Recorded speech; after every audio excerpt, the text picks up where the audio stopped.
सातारा जिल्ह्यातील कोरेगाव तालुक्यामध्ये अवकाळी मुसळधार पावसात अनेक ठिकाणी शेतामध्ये पाणी साठल्याने चिखल तयार झाला आहे। नानगिरी खेड येथील सचिन चतुर यांच्या शेतामध्ये आले काढणी सुरू असताना पावसामुळे शेतामध्ये चिखल झाल्यामुळे आल्याची पोती बाहेर काढताना शेतकऱ्यांचे पाय गुडघाभर रोवल्याचे चित्र पाहायला मिळत आहे।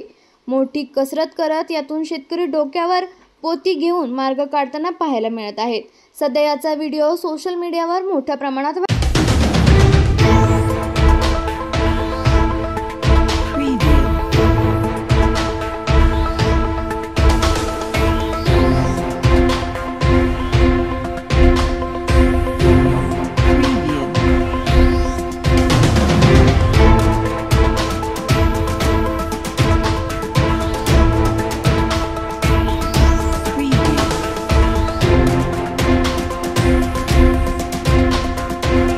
आपल्या तालुक्यातील जिल्ह्यातील बातम्या सर्वप्रथम पाहण्यासाठी आजच सातारा न्यूजला YouTube चॅनलवर सबस्क्राइब करा, लाईक करा, शेअर करा आणि बेल आयकॉन प्रेस करायला विसरू नका।